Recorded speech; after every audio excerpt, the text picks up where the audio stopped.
So, Dan, I think it's been a few years since we had our last podcast. This is officially podcast number 3.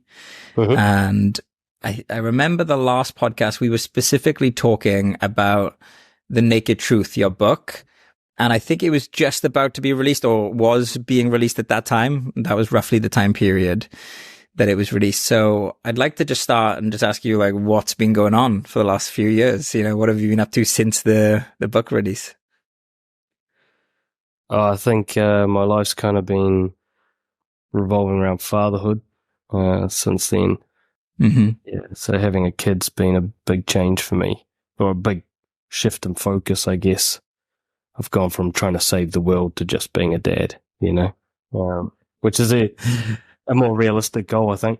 And that's, I guess, related to the book, being an honest parent, since Chloe started to be able to interact and listen to me and stuff, and trying to practice what I preach in like a real high stakes environment, like raising a kid where I can't kind of like fuck around and use her as a guinea pig. I actually have to really be sure that this is the right way to do things. So yeah, we've both, my wife and I are both big on honesty, and we've been applying that as a parenting technique, I guess, or the absence of techniques is probably a better way of putting it.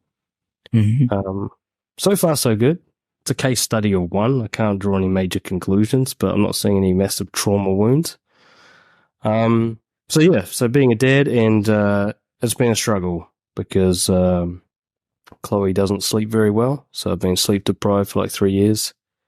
And in Czech Republic, it's just us. We don't really have much in the way of family support or anything. So just been kind of battling it out, coming out of that a little bit now. And then, getting COVID and having a hellish couple of months. But other than that, it's getting better. Yep. I want to get into parenting with you. My son just turned 5, so I have some questions. It's a big topic for me over the last few years. But what I'd like to also get an update on what you've been working on. Has anything changed? Has the way that you've created content changed? Or, in terms of your work, how has that evolved over the last few years too?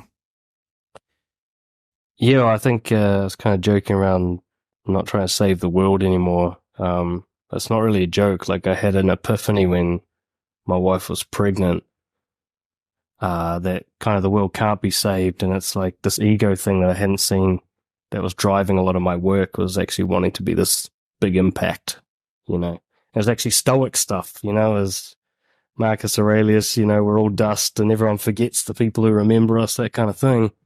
Kind of got to me. I did a reread of Meditations on a holiday. I was like, oh, fuck, what am I doing? Like, trying to save everybody? What am I doing? Can't I just be happy, like, just coaching a few people, having a bit of an impact on some people, and just, doing my thing? Especially can I just focus on being a dad? Maybe just try and get that right. That's hard enough, Can't stack saving the world on top of that. So that was a big shift for me mentally, and so it changed it took away this, I don't know if neediness is the right word, but ambition, certainly, but not a healthy ambition, kind of a driven by unseen trauma wounds type ambition. It took that away, just took it away overnight, pretty much. It's like a weight off my shoulders, like, oh, I don't have to do that, actually. I can just live a normal little forgettable life, and I'm actually totally cool with that. So that was nice. Yeah, and so that focused me on just being a dad more. And in terms of my content, I started putting out the 1-minute type videos, shorter stuff, because I've got like whatever the opposite of writer's block. I've got like floodgates open. Like, I just endless ideas. It drives me insane. It's like being schizophrenic. And if I can put out a little piece of content every day, I can actually get a lot of the ideas out, Yeah. So I started doing the short content just to like get it out more, just to clear the slate. And also started focusing on making online courses, because I figure I can it suits my style more, and I was just spread too thin doing all this different stuff. So I've given up on books, mostly on podcasts. Even the long videos now are just cut from my courses. Like, I'm just doing this daily short thing and then courses. So that's been quite a big shift actually since we last spoke for me. Yeah, and it makes sense. I'm kind of in a similar position where I used to do a lot of writing, but now I just prefer expressing. I'm just trusting that the message will come through to the right person. It's way more economical with time. And also people tend to like prefer that anyway, right? A lot of people now like to listen and watch rather than read like super in-depth articles, that are like 5,000 pages. So that makes a lot of sense. On the topic of being an honest parent, I watched a funny Instagram reel the other day that was kind of joking. And the guy said, before he was a parent, he was like, I'm never going to lie to my kids. And then it was like after being a parent, and it's like, no, the park is closed. Santa Claus comes down the chimney, and it's like so many little lies just to avoid the meltdowns. Because it is hard, right? It is hard when you can sense the meltdown coming and all hell is about to break loose. And you have like path A, which is tell a little kind of white lie to prevent the meltdown, or be like direct and then experience the meltdown. You can see why a lot of parents tell those white lies. So, I'm just curious what your take is on that. Yeah, look, first and foremost, I'm not really criticizing any other parents from a distance. Like, I don't know what they're going through. I just know that the shit is hard. It's way harder than it's like advertised to be. You get into parenting expecting one thing, and then it just fucking hits you like a truck. And you're like, oh my God, what the fuck, right? I thought, this is not what I saw posted on Facebook, So I get it. I get why. I mean, there's a scale here. There's people who outright manipulate their children maliciously to mold them into some convenient thing, and we're not talking about those. We're talking about parents that are trying their best. They want a good life for their kid. Yeah, they're hoping for the best, and there's some times where it's just, I've got to take the easy way out today because I'm just dying here, and I get that. Unfortunately, I do think it is a trap that actually begins with the lying. Now, I can only speak to my own experience with my kid, but this is one of the theories I had that is backed up by some of the scientific research I've looked into and various parenting kind of influences I've looked into, which is if you want your kid to be able to process emotions well, you're better off starting them with the truth and letting them learn how to process that from a very early age. And then the payout comes later, where they're better at processing hard truths. Whereas if you kind of prop them up every now and then with lies, it creates a kind of fragility in them so that they're less inured to the truth. And I get it, almost every day I'm tempted. I've been pretty solid with not doing it, but there are days, there's been a couple of times where I've had to like backtrack because I've said something about, that was bullshit. I'm just trying to get out of something here. But I don't want anyone to think I don't have the sympathy for why we would be tempted to tell these lies to avoid the meltdown. But also, the meltdown is not always going to be a meltdown. I don't think we give kids enough credit for, I think we do a kind of projection thing. We think that kids are going to react how we would react to disappointment or things being taken away. We don't realize that they're pure. They haven't been tainted by trauma and all sorts of fucked up shit yet. The reason we're sensitive and fragile is actually, it came after we were raised, like kids, they've got no frame of reference. You tell them this is the truth, they're like, all right. They don't have anything, they've got no expectation. They've got very little expectation, I should say. And so we project that idea, like if I told an adult this, they would be very upset, so I should not tell her that or whatever. But yeah, like I said, I've been practicing radical honesty with Chloe. And you can see her, she does those processing things, and sometimes she has meltdowns, but the meltdowns aren't actually related to the truth.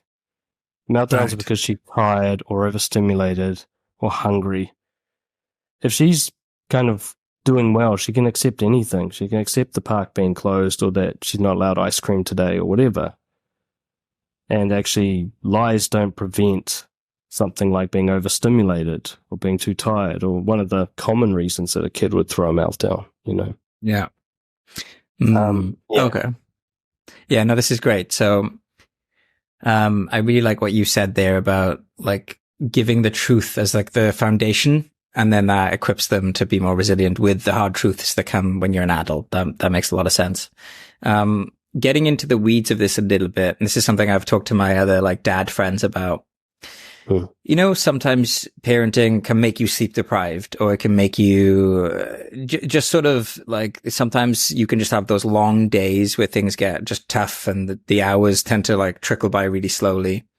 And then you have multiple like power battles and, it can get hard and grueling. It's a real test of resilience. And sometimes you can really believe that like something a child does is their fault. You could kind of forget that it's actually age appropriate, right? And maybe anger can come up or frustration. But then if you were to express what you considered to be the truth there, that could be potentially traumatizing for the child who's just doing what that age should be doing, right? And so there is like an element of kind of putting your best self on a little bit, kind of like being gentle and being that kind of like maternal or paternal, like kind of positive energy, and not just being like, I'm pissed off today and you're going to know about it because that's the truth in my world. So like, I'm not talking about specific sentences that are true or not true, but what about the kind of persona and authenticity in that area? Well, there's a couple elements to this. One is that, honesty can be done well or it can be done poorly. It's a spectrum of how you express yourself. I talk about the concept of powerful honesty as opposed to, say, weak honesty. One of the principles of powerful honesty that I made up is responsibility. So there's a big difference where if I say, you're making me so fucking angry, versus me saying, like, I can't control my anger right now. Right? They're actually both true. Yeah. But one of them is like, I take ownership of my emotions. I don't blame a kid for the way I can't regulate. It's not a kid's fault. I was like this before the kid was born. Come on. So it's not actually true that the kid's making me mad. That might be the story in my head, but it's not actually true. The other element to bring into this is we're raised with this idea that it's good to protect children from seeing their parents having emotions, that their parents should be this just, calm, falsely positive thing. But that's a setup to fail. I mean, talking to a guy who's, came from nice guy syndrome. I mean, when in my household, there was like a small band of emotions that were accepted and the others were basically out of bounds. And that was role model to me. And so that didn't do me any favors. And I could see that because my wife came from kind of the opposite extreme, where emotions run high in her family all the time and nobody moderates themselves. But one of the upsides to that is she's comfortable around any type of emotion. Whereas even to this day, anger agitates me. I can't just be comfortable around anger, where she is, because she lives in a house where people just shout at each other all the time. That's just the way things were. I'm not saying that's super healthy.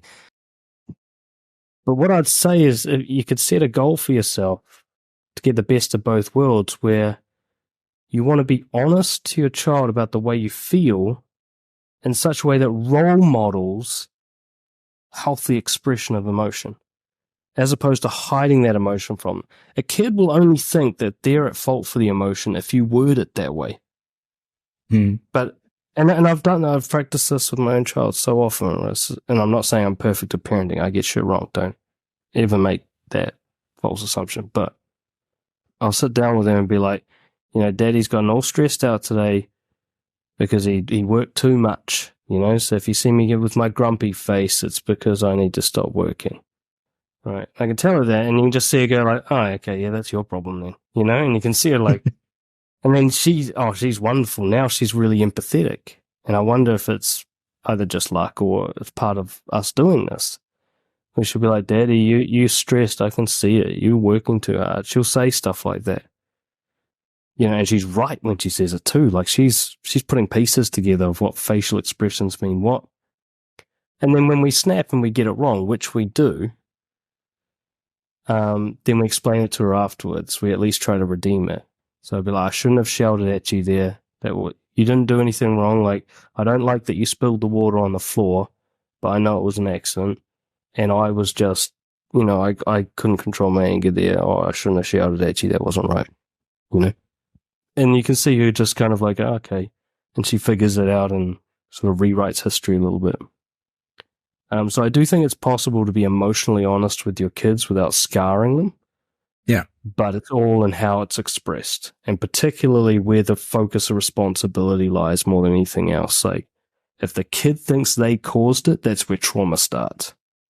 If the kid thinks that they need to manage your emotions for you because they are a source of pain for you, that's how kids get fucked up. But if the kid knows, like, you're going to handle your business, and the kid starts to get that modeling of, like, okay, our emotions are ours to deal with. Like, we are the ones that need to learn how to regulate them and so on. And she's only going to learn that from modeling. You can tell her everything you want, but she's just going to watch how you do it, and that's where she's going to learn, you know. Yeah. But it's really fucking hard, but I can't think of a better place to practice in terms of like a training dojo. Right.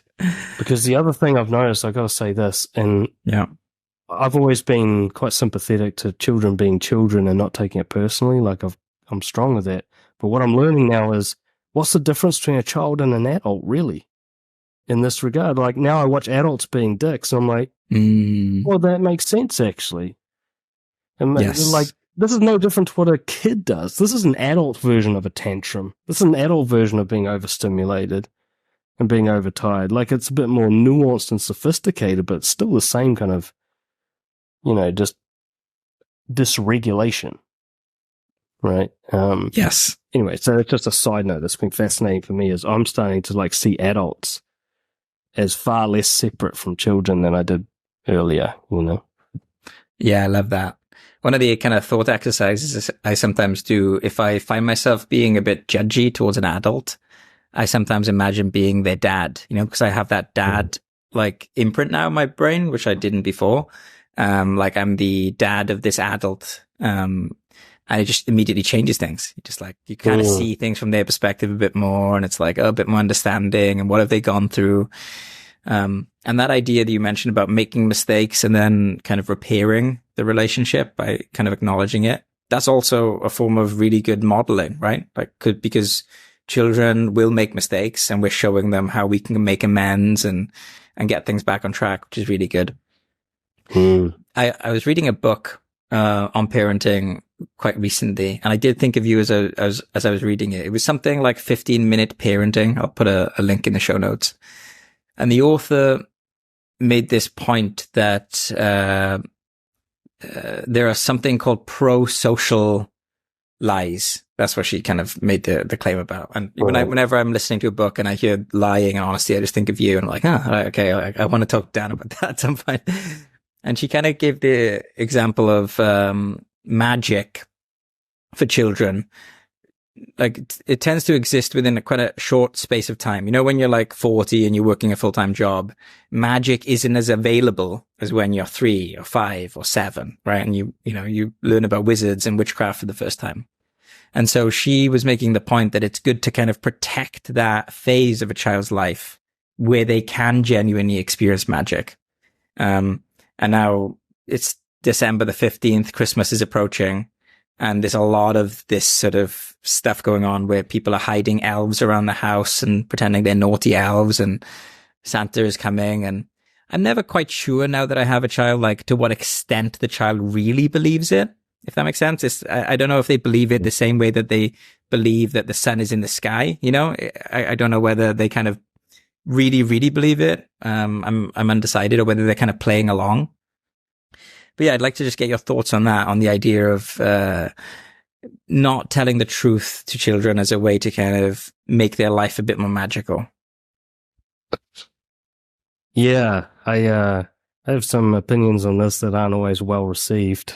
Put it that way. Yeah. One of the sort of gentler ways I can put it across is there's a difference between fiction and lying.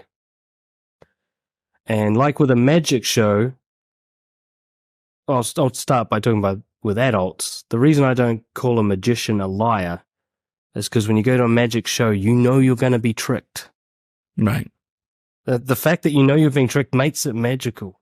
It's not that like, you know, if we actually thought it was magic, we would shit ourselves, right? If we're like, oh my God, we'd be burning them at the stake, right?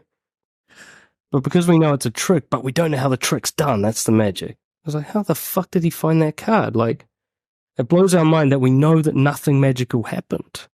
That's the magic of magic sort of thing. And I've seen this with Chloe, because, well, they don't have Santa here in Czech Republic. They got baby Jesus, right? They don't have Santa. So I've no resistance from my wife on not doing the Santa like, because she doesn't have that one anyway. But I have, I've had that debate with a lot of people. Like, why would you take a kid away from Santa? And here's the problem I see is that, again, this is adult projection. We think we need to lie to create magic for kids. We don't. Their imagination does all the work for you. Right? I watch my kid's big on dolls, right? And I haven't pushed that on her. She's just a social as kid and she loves dolls. And she has these conversations with them back and forth. At no point do I need to exert any effort into pretending the doll is real. I can play the game with her, but it's like we're joining, like you said, you suspect like they don't really fully believe. It's some different kind of belief. Like she's looking at the doll. Like she likes to get me to make her toys talk. Say she's just had her bath and I'm being the toy talking to her. I know she doesn't think the toy's talking. I don't even change my voice. Got this little pink doll. I'm like, hey, how's it going? Right? She doesn't need me to do anything. I'm just like, I just provide the canvas. She just paints on it with her imagination.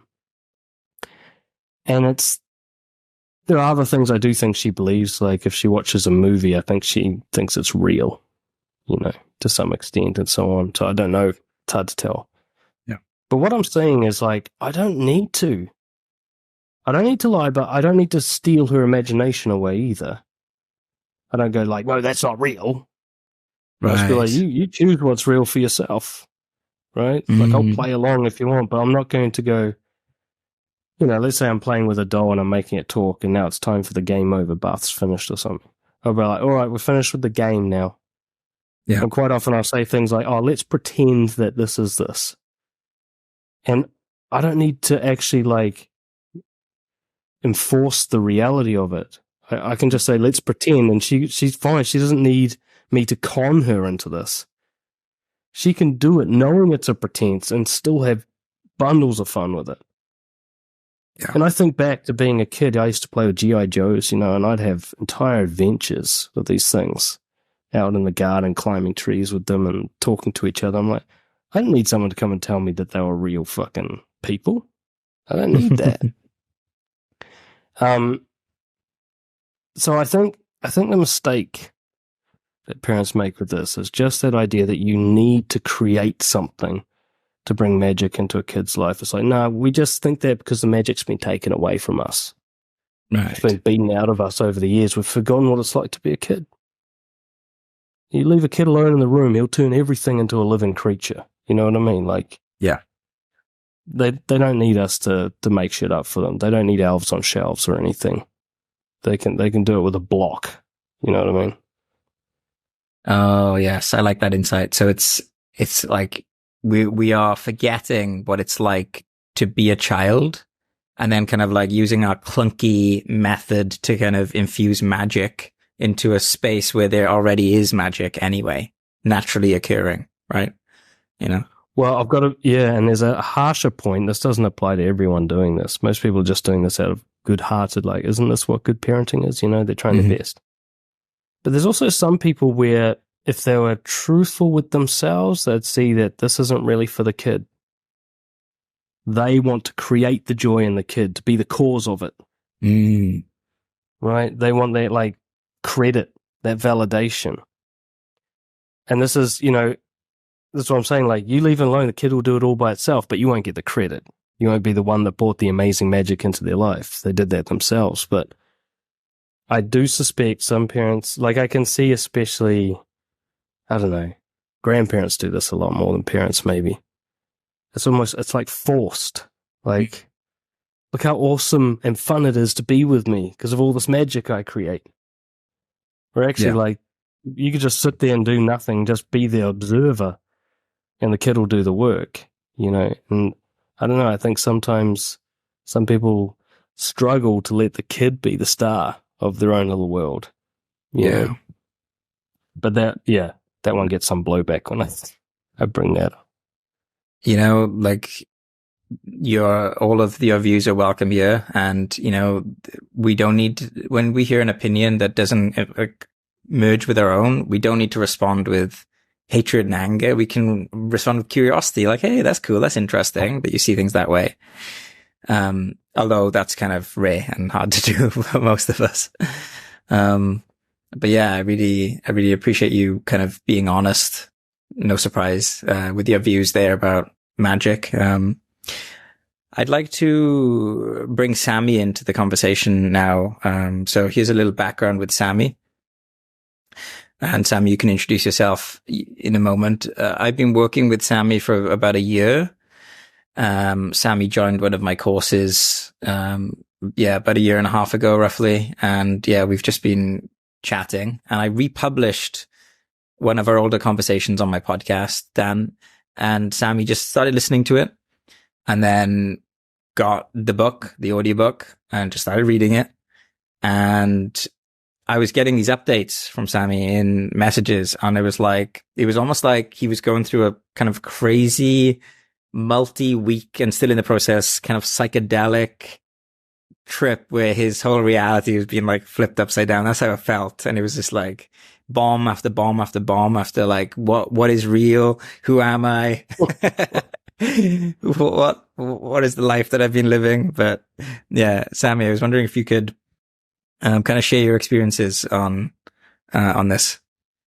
Yeah, it was kind of funny because I was in my car going to see my therapist, and I hadn't listened to any of John's podcasts for a while, because he's coaching me like every week, and we're in contact all the time. So it's like I've been listening, and then I see this one about honesty, and I just start to listen to it, and it's the one with you, Dan. And I just become super intrigued. So I listened to half the podcast on my way to the therapist, and then on my way home, I keep on going. And I'm going to be honest now, I was actually driving, downloading Audible and buying your book. And because I was just like, I have to listen to this stuff. It was like, John's been saying, when are you going to get Audible, Sammy? And I'm not like, I don't need it. I don't listen to books. But this was the only way I was able to get the book. So yeah, I started listening to it. And I would say the first week was an identity crisis deluxe. Wow. So it was like total breakdown of who I thought I am. And I mean, it's already started a while back since I got into like Stoicism and then with the coaching with John and doing meditation. I have quite a lot of trauma from my childhood that I haven't know how to deal with. And I know it has affected me in different ways. So what I loved about the book was the anecdotes, basically, because that was what made me see myself in the stories. I could recognize myself in there. That's so cool, man. That's the whole point of writing the book, Yeah, and I mean, you said earlier, like becoming a parent, you get different priorities, and it's not about saving the world anymore. But it's like you can't save the world, but you can save one person at a time, and I'm seeing that happening here with me. So I have to say the book is awesome. I have almost finished it. I haven't followed your rules, like doing one chapter and do the exercise. I just had Nobody to go does. through it. Nobody ever does. I don't think even I would. Yeah. And there's been so much just like, things that I immediately changed after having listened to the book, which was this, like, I started to test this honesty thing in situations where people would say, you shouldn't be honest there. Even John sometimes would say that you don't have to tell the whole truth. And this is sometimes what I find a bit maybe difficult, is that it's like I'm a either 0% person or a 100% person. So it's like either I'm very like closed up and careful, or I'm super open. And I'm thinking about honest, like, is there any like gray scale in there, in your opinion, that does it have to be 0% or 100%, or is there something like, can you be 90% honest and be okay with that? What's your, like, I mean, you have your experiences, which, I mean, you talk about being, like a super people pleaser and even lying. I've never been at that level. I've been a people pleaser, but I've never lied to people about who I am. So I'm maybe not been at the 0% dishonest. And I've had other aspects of my life where I've been actually like radically honest, and then of course been punished because the way I've expressed that honesty has probably been not in a good way. But what's your opinion on that? Yeah, look, it's not as black and white as like a percentage. I think it's more about the delivery. So how it's expressed makes a huge difference to how it's received. That being said, there's no way of expressing that guarantees a positive reception. And if you can let go of that, then at least you can play with the options. What I'd suggest more is that, like I talk about in the book, the powerful honesty principles, the more powerful your honesty is, the more you can kind of get away with it.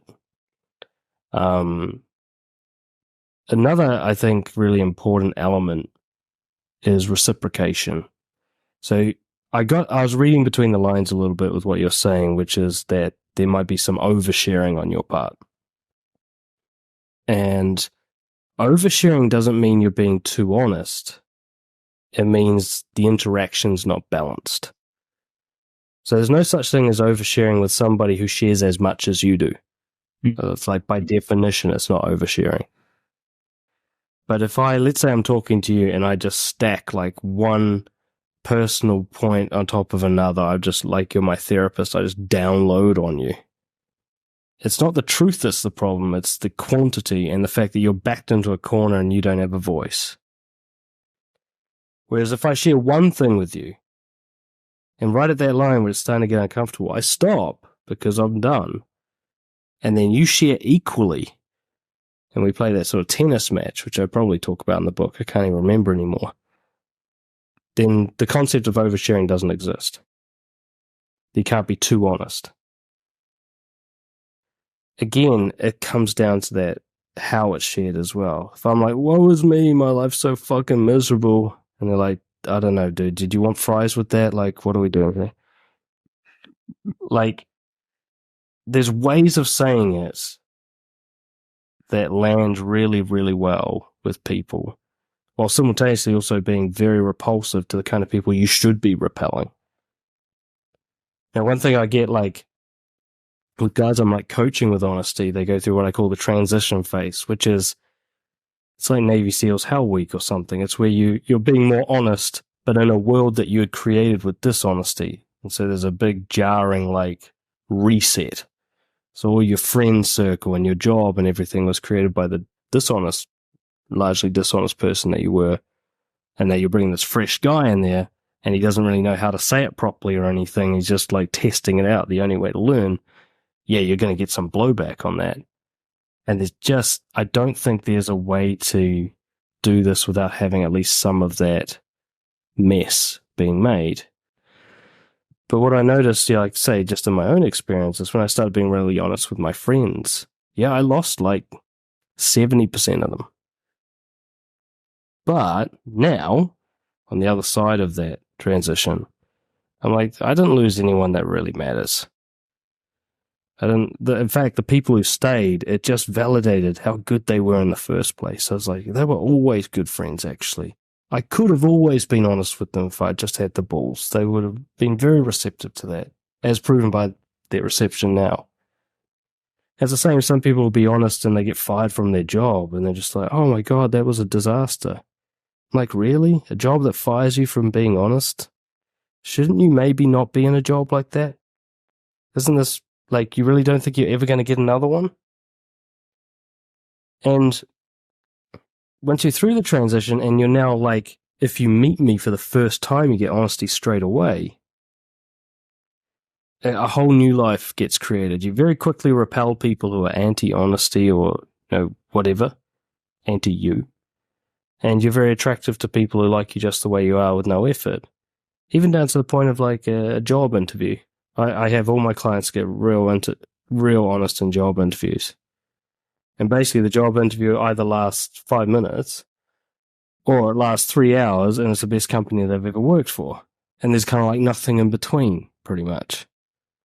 Whereas if you play it nice and do all the correct amount of lying at a job interview, what you usually end up doing is getting hired by a company that liked what you pretended to be. And now you've got to either keep being that, or you've got to try and like work in this new version of you with a company that didn't want to hire that and fit, so on, right? But I think, that just because you're getting a bad reaction to your honesty doesn't mean that you're being too honest. However, getting a bad reaction to your honesty might be related to your delivery. This being said, if I'm going to be like completely straight about this, if someone is a really good fit for you, and they're just a good, genuine person to have in your life, they are not going to punish you for an awkward, stumbled attempt at being honest. They're not. If anyone is cruel to you in your attempt to be honest, even if you're like, I've got like clients that are on the autistic spectrum and they've got to work on this bluntness thing that they do, they come off as real judgmental and shit. But I always think like, hey, if you talk like that to me, I'm going to love it. Like there are people out there that are actually cool with that. Unrefined, untrained honesty. So what I'd find, as long as you're reciprocating, then you can be reasonably sure that the other person's reaction is pretty good sign of whether or not they should be in your life. If their reaction is negative, consistently negative, it might not actually even be about your delivery, but about, the bad fit. That's interesting. And that brings me to another topic, actually, which is narcissists. Because I've ran into many of them in my life as a people pleaser. And they're extremely skilled when it comes to like observing people's emotions and like especially if you're a people pleaser to use you in some purpose. And what I've noticed is that when I'm talking with someone that I don't know first that they are like a narcissist or they have a narcissist personality, I do sort of, of course, I treat them as any human being I would meet and have a conversation or whatever. But it's like, I'm sorry. I'm going to be honest now. I totally lost the thread. Narcissist, meeting them for the first time. Was it to do with, like them using your honesty against you? Something like that? No, it's more like, almost like being subject to they are like super open about things. And they're like revealing things about their life, and it almost becomes hard. Once I've understood that they are narcissists, it becomes hard for me sort of to be honest, because I'm still like thinking about their reaction, because there might be some other context around that might affect me negatively. And I know this is what you're talking about in your book. It's like, okay, it shouldn't matter. I mean, if that negative thing happens, okay, life will go on. But I have like a quite recent example of this. And it's like, I've tried with this person to be more and more and more and more honest. And the scary thing is that the more honest I get, he's still around. Yeah. So you were like saying that when you get like super honest, then people back off. He's still around, and I'm like bringing up things that, I mean, if I heard them, I wouldn't want to be sometimes a friend with me in that case. Right. Because I'm like getting to that level, you know, I have to like just be brutally honest with it. I just have to tell him that maybe he's the person that's fucking up things, you know. Maybe it's not the rest of the world, but you know, somehow it just doesn't go into him that there could be anything wrong with him. So it's like the honesty doesn't work with him. Okay, yeah. I guess we can talk in general to some extent about dealing with manipulation and how honesty plays a role in that. First and foremost, if you're actually dealing with someone who has narcissistic personality disorder or an antisocial personality, you're not going to change them. Even if they want to change, you need extensive professional support over a very long period of time. There's a new wave of aware narcissists these days where they actually quite happy to work on it. They didn't even know they had a problem until this word started getting thrown around, right? But if you're talking to someone who sort of gaslights and, you know, shifts the blame and all that, then they're not one of those ones. Your honesty is not going to convince somebody else to be better. And that attachment to outcome will actually undermine your ability to be honest. Honesty has to be about you, not about the other person. So if I'm working with a narcissist, you know, or let's just say there's a manipulative, abusive type person in my life, right? I'm not looking to change them with honesty. I'm looking to protect myself. And so what I want my honesty to do is create a kind of deal breaker with them where I express very clearly what I need from them so that I can measure very clearly whether or not they're providing that. And then I'm the one that will create the break. I'm the one that will create the distance. They don't have to do anything. I will just measure the respect that I get or don't get based on my boundaries being asserted very strongly. So that the honesty is this very assertive boundary setting, but it's not an attempt to change the other person. It's more like an attempt to find their true colors. So if I was, you know, as you appear to be talking about, if I kept trying to be more and more honest with someone and their behavior stubbornly remained harmful or unpleasant to be around, well, then I'll just cut contact with them. I'm not going to wait for them to do that. Right? And this is that kind of the nothing to lose mindset and being honest. They're like parallel work. They go together. The more honest you are, the less you care about the outcomes. The less you care about the outcomes, the more honest you feel safe to be. And they slowly inch up together. But I've never seen anyone just do a dramatic shift to 100% on either of those overnight. I think they're actually kind of like two guys propping each other up and walking along. They have to go together slowly over time. I'm at a point now where I care very, very little about the outcomes. You know, like I'm quite happy with total hate from lots of people. but I'll still be a little bit sensitive about, say, whether my wife's doing well with what I've said, right? So there's still room to move for me. And I don't know, maybe getting 100% nothing to lose isn't a totally safe place. I don't know. Yeah, sorry. Yeah. Go ahead. That was a great question, Sammy. I really appreciate that. I just have another question about, I had this insight because I've been practicing jiu-jitsu for a number of years, and I realized that when you're playing certain types of sport, such as like a martial art, there's almost like an agreed upon level of dishonesty within that sport. So I may trick you, right? Like I may grab your arm and I really want your collar, right? And it's a form of misdirection or trickery or dishonesty, but it's within the context of we're following the same rules, right? So there's respect, but like dishonesty within the kind of overall honest framework. Like we're not going to cheat, right? That would be bad, but we're allowed to mislead each other in this sport. And that happens in a lot of different sports. Somewhere else where that also happens sometimes is dating. You know, that initial flirtation period? It's almost like, I'm not talking about actual lies, you know, where like you say you're a football player and you're not, like a blatant lie, but almost sort of like acting maybe a bit cooler than you really are. There's a kind of almost an agreed upon element of we're going to put our best selves forward, you know, to some extent. You know, maybe be a bit more playful, be a bit more humorous. And so I would just love to get your thoughts on that.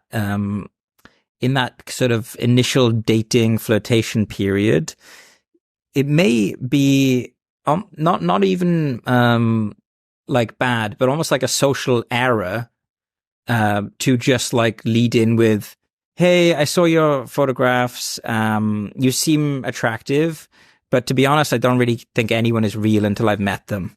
So, you know, now I'd like to just ask you some, you know what I mean? Like, and just be like bluntly honest. That person may have been a good relationship for you, but now you've just screwed it up because it's almost breaking the kind of social rules, right? Where it's kind of like, you got to be a bit playful and a bit light. So yeah, I'm just curious what you think about that honesty within that framework. It's so funny. I know it was just a throwaway example that you sort of made up off the top of your head. Yeah. That's a brilliant way to open a conversation. All right. Okay.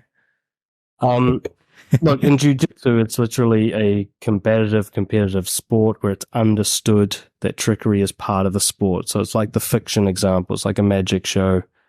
It's like going to a stand-up comedian. You know those stories aren't real. You're here to laugh. Right. You're not going, fuck, did that really happen? Or if you are, you're an idiot, right?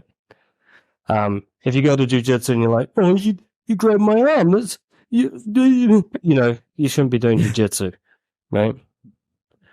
But I do not think it's comparable to dating. And in fact, like I've done a lot of study into divorce and deep dive, and it starts in the dating period. A divorce begins in the first 3 months. It might take 20 years, or on average 8 years, according to the stats.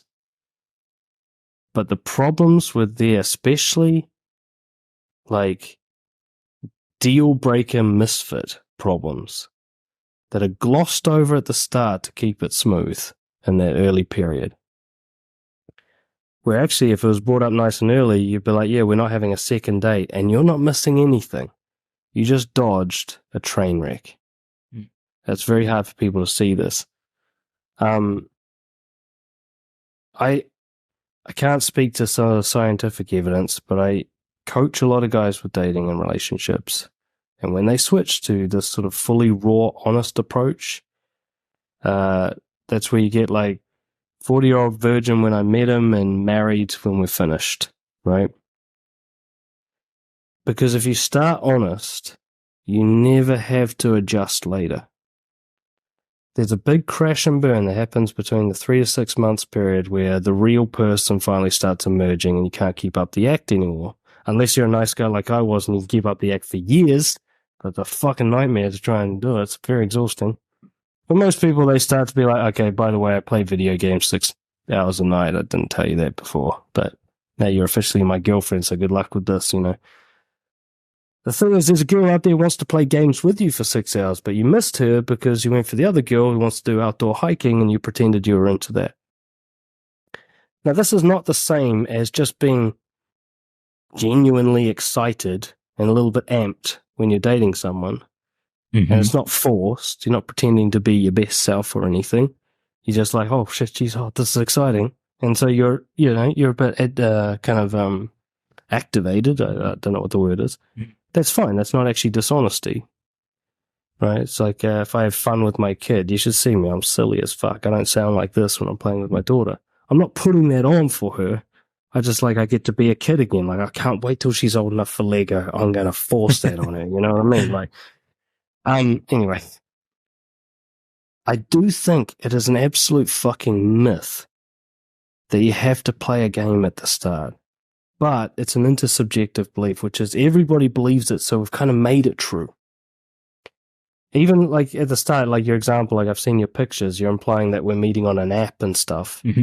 Right away, the app's dishonest, right? You can't really meet a person online. You're getting a moderated, curated version of them, of what they think will be the most attractive on an app that has an algorithm that plays games with everybody. And like, good luck having any reality in that situation. Whereas, as I might work with a client, you meet a girl at your cooking class that you go to every week because you love cooking. And you just talk naturally throughout the class about cooking and everything like that. We don't need to worry about photos and stuff. You'll just feel attraction naturally. And if you're being very honest, things will escalate or they won't, depending on reciprocation. Yeah. I mean, this is how I met my wife. I just told her, like, oh, you're my favorite to dance with. And that got things kicked off, If she wasn't the right fit for me, that would have been like, ugh, for her. As maybe it has been for other girls. Said that too. So I think a lot of people really do believe that they have to play this game, and I get why they believe it. And they just haven't tried the other way to see what actually happens. But it's a whole new paradigm. It means you don't meet people on apps or at a nightclub when you're drunk and stuff. You don't meet people in an environment where honesty's hard to do. It's a completely different paradigm. You wouldn't even really talked about this in a recent piece I did. You don't even call it dating. You just connect with people. And if there's romantic, sexual feelings, they will naturally escalate because you're going to be honest all the time. So if you like the way she looks, you're going to talk about that, and if you want to kiss her, you're going to say something like that. And you're either going to get a green light or a red light. So you don't even need to really date. I know, like, most people don't share those views. And I can't back it up with hard data or anything like that. But I can say I've worked with a lot of people who tried the other way for a long time, and they just kept having hit and miss relationships with bad fits. And then they went raw honesty, and like, it really, I'm not exaggerating, like a lot of the guys that I do this with, the next girl they meet that responds positively to their honesty thing, that's their last relationship. Like, that's it. It just goes to the moon from there. And the girls actually, there's a whole niche of girls out there right now. I'll speak to the guys. They're so used to guys being dishonest that when they meet an honest one, they're just like, whoa, like, that's attractive. Yeah. They're so used to guys playing games that when a guy on the first date is like treating them like they've known each other for 10 years, it just blows their mind. They've never experienced that before. And conversely, if you get a girl who responds really negatively to you doing that, well, she's going to meet that guy in 3 to 6 months anyway. You think the reaction's going to be any different? She hates you on the first day. She's going to hate you in 6 months' time and try to change you, but now she's got sunk cost fallacy and she's invested, so she'll drag it out for a few years and just henpeck you with criticism and whatever.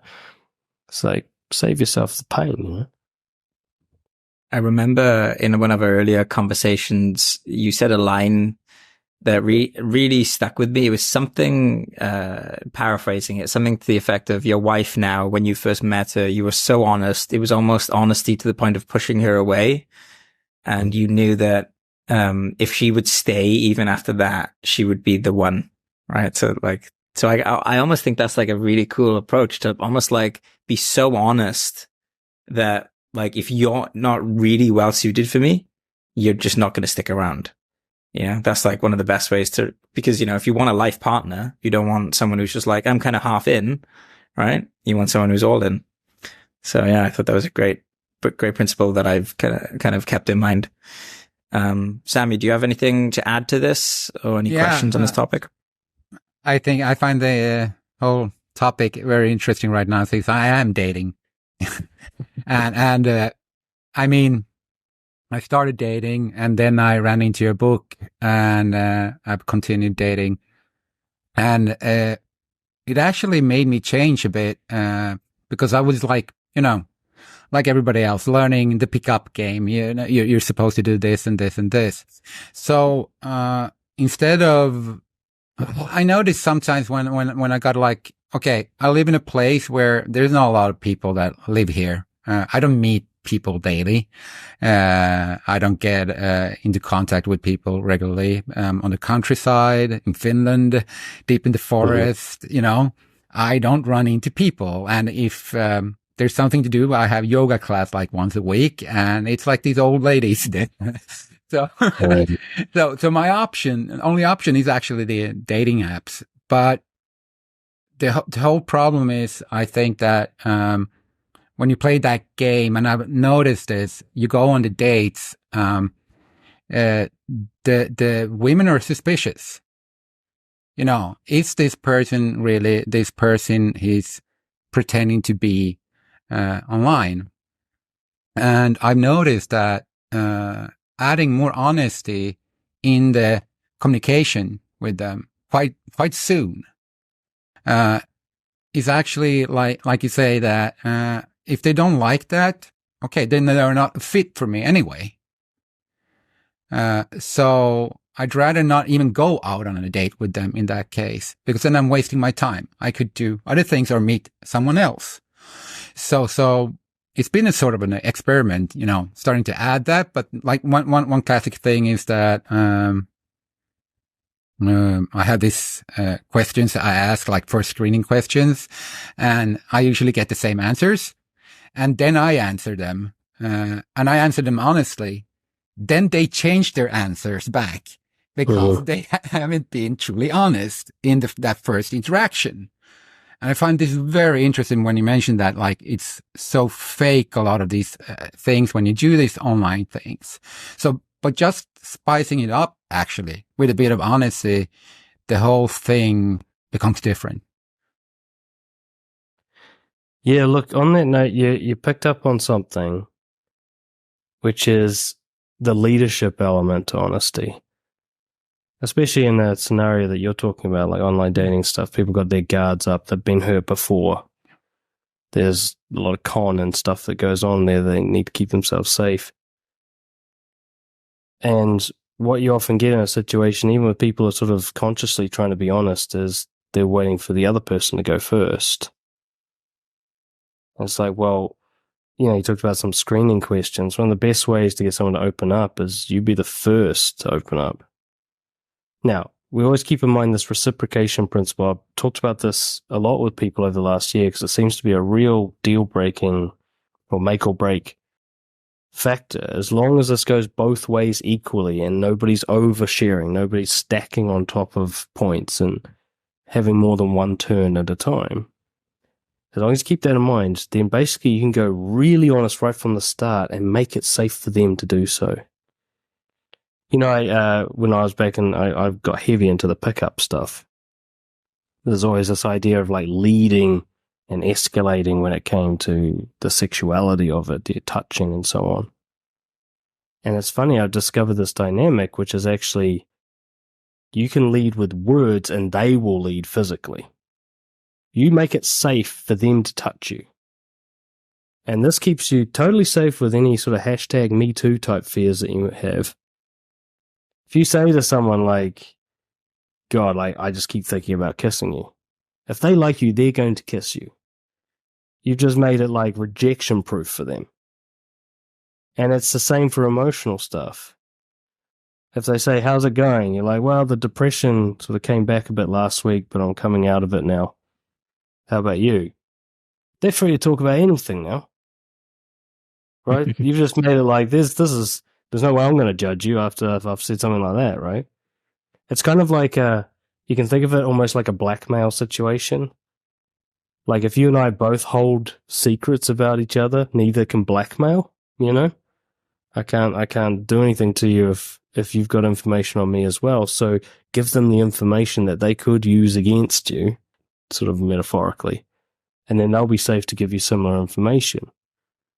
Well, and this is what I found, like, the way to get people to open up to you is to go first.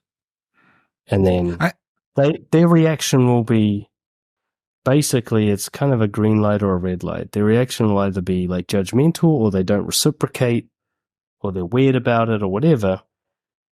Or their reaction's more like, oh, thank fuck, now I can do it. And bruh. And that's the person you go and spend more time with. And the person who's like, geez, I feel like I'm pulling teeth just to get any truth out of this person. Move on. Stop pulling those teeth, right? Go find the person where it's like, oh my God, it's like this tennis game. We just go back and forth. And you can even, especially in dating, it's very powerful kind of meta discussion to talk about honesty itself.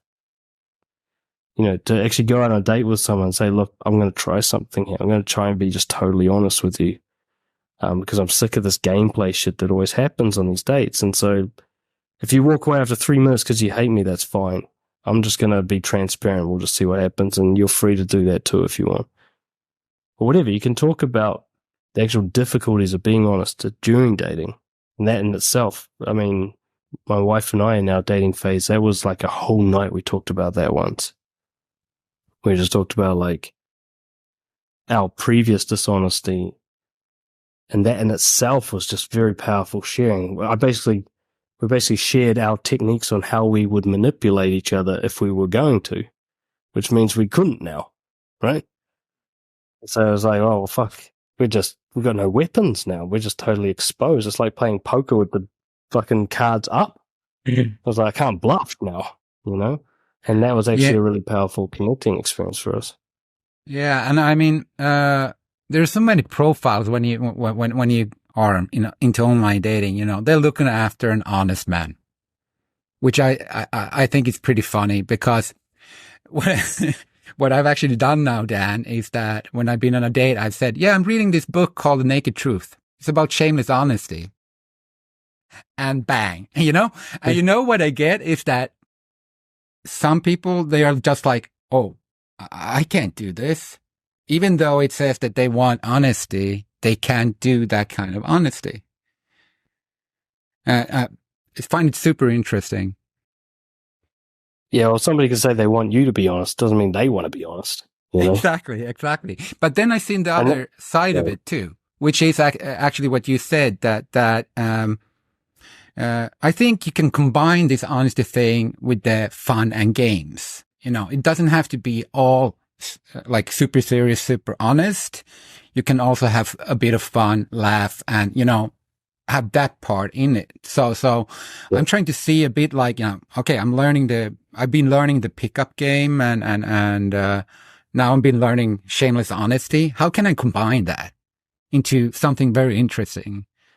And by using shameless honesty in that pickup game, I have noticed exactly what you said, which is that once I open up, they open up.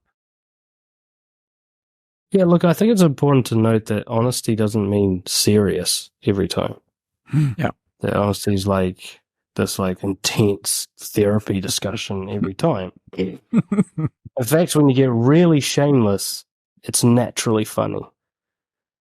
Like some of the principles that I'm talking about with powerful honesty are actually good like stand-up comedy principles too. If you were to apply them. You know, so I'm not going to try and be funny now because now I'm under pressure and it'll just come out stupid. But like I can say something in a really miserable way, right? And say like, oh, I got COVID again. I've got the fucking worst luck ever. Fucking universe hates me. I can say that and that would be a version of like, I'm not making this up. I have COVID. You know, or I could say like, you know, I've got COVID and that's what I get for kissing my wife, you know? They're both true, but one's playful and the other's like this horrendous, like, oh my God, why do I always talk to these people at the party? Like, what's wrong with me? And that's the thing about shamelessness is first you go through being ashamed of it as you say it. And then eventually the shame's gone. Now you can just say it. And it's still a very powerful and intimate truth you're sharing. But you're used to saying it now. It doesn't come with that like static attached to it.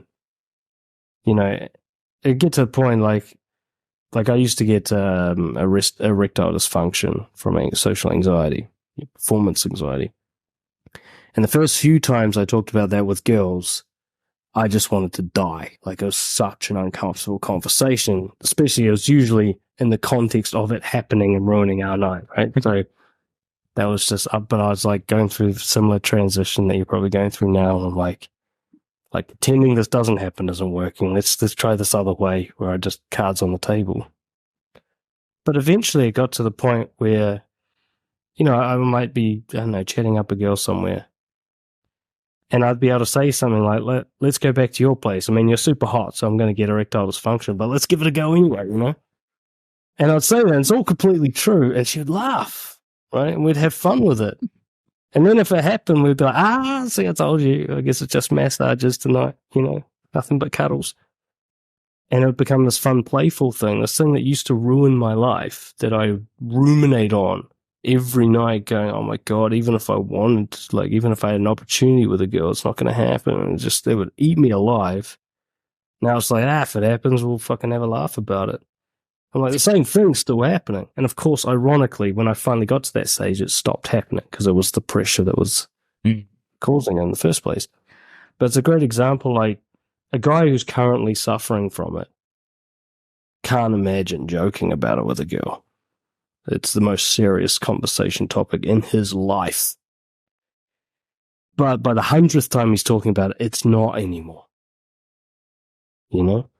And so that's an important thing. Like the transition phase is so important, where a lot of the honesty that will be playful in the future is going to be serious now as you work through your demons.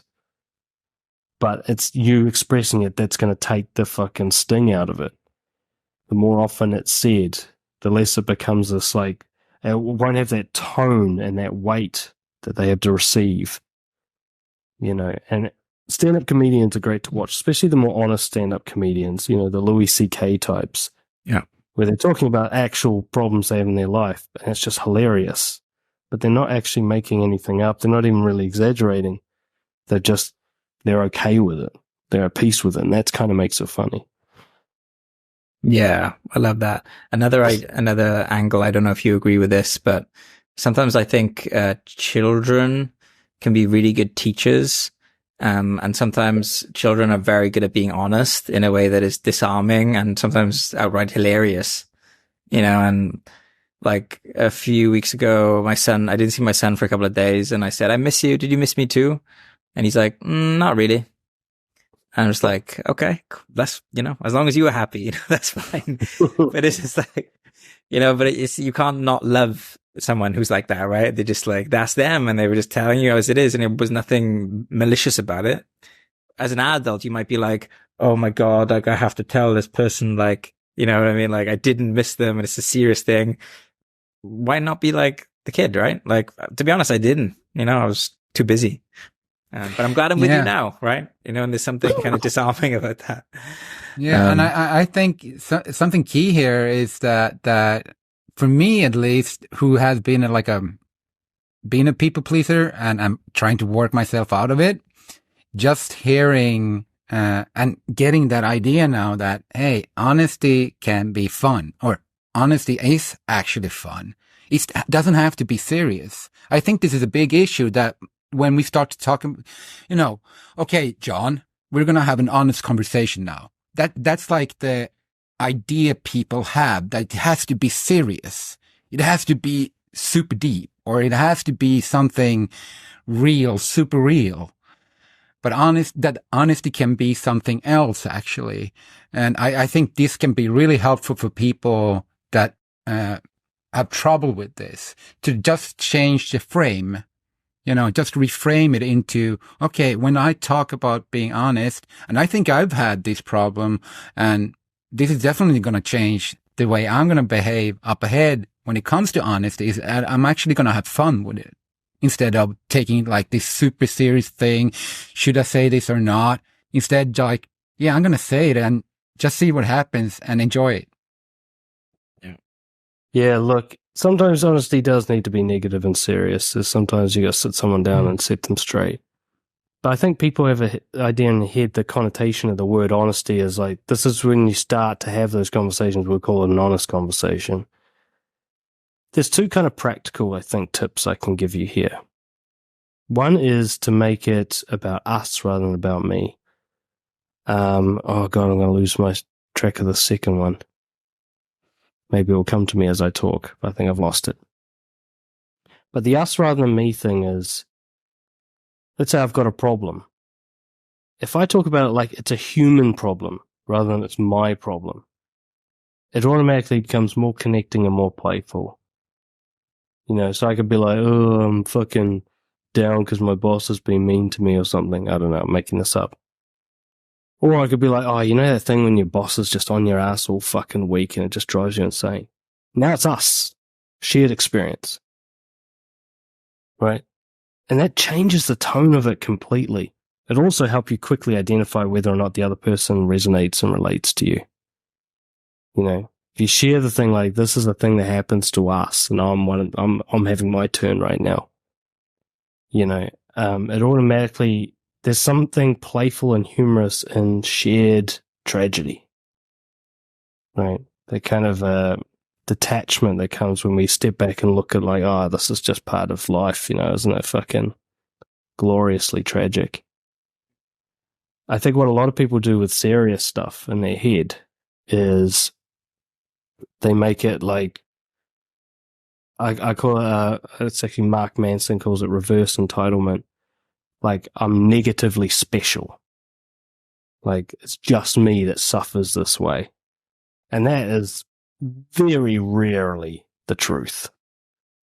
You know, no matter what hell, personal hell that you think you're going through, there's others out there too. And this is just common. You're not special.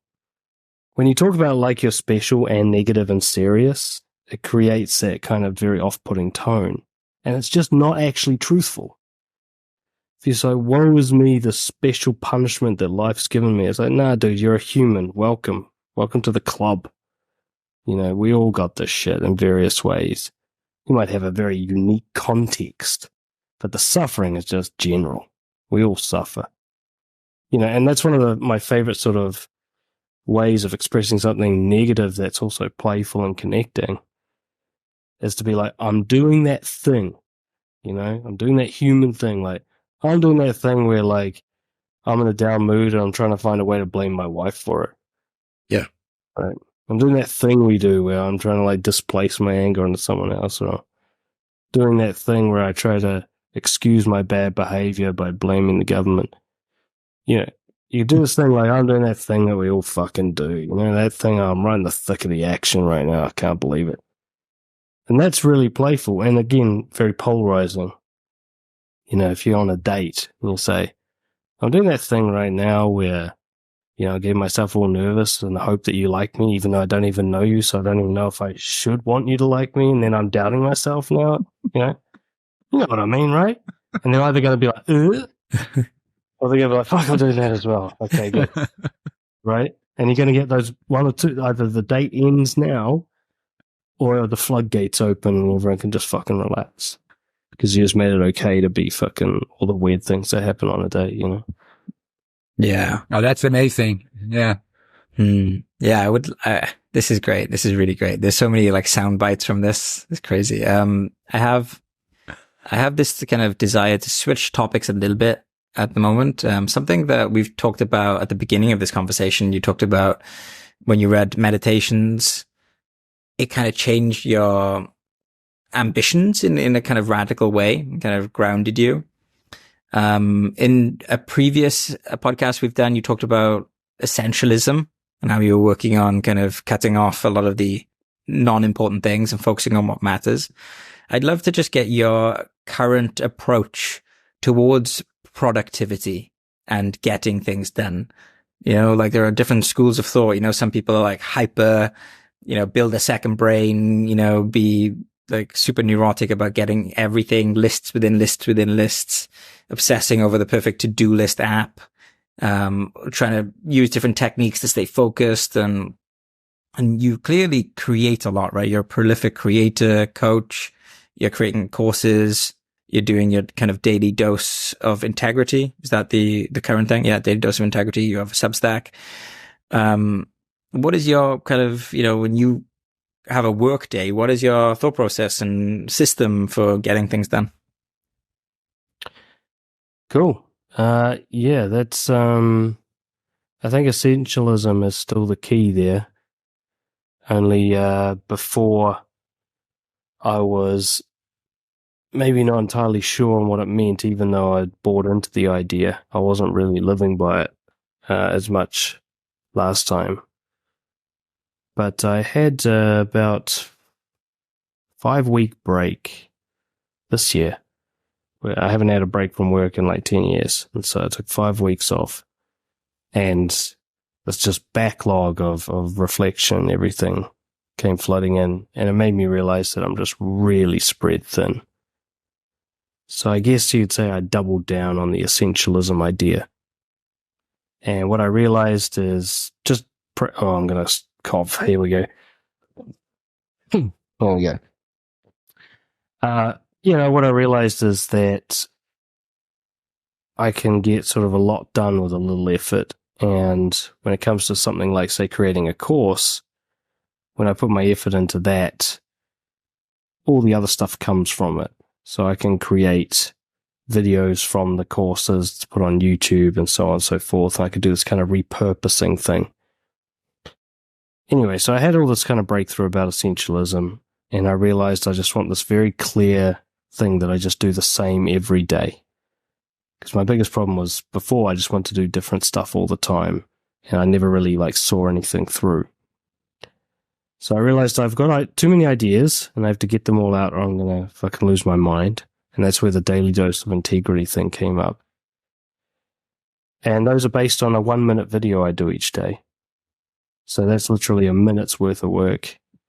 And then with the help of my wife, we turn that into the newsletter that goes out. And that just gets repurposed everywhere. So what looks like a lot of content is actually very little work.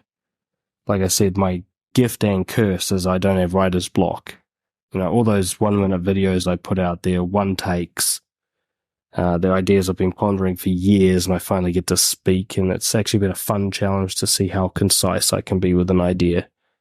Try to get something out in under a minute. And then other than coaching clients and responding to people in emails and stuff, the rest of my time's creating videos for the courses. So I probably give the appearance of prolific creation, but it's more like high leverage. So I do a small amount, I spread it out as far as it can go. And one of the reasons I focused on courses is actually partly a business reason. Like most of my clients are people who have binged on my videos.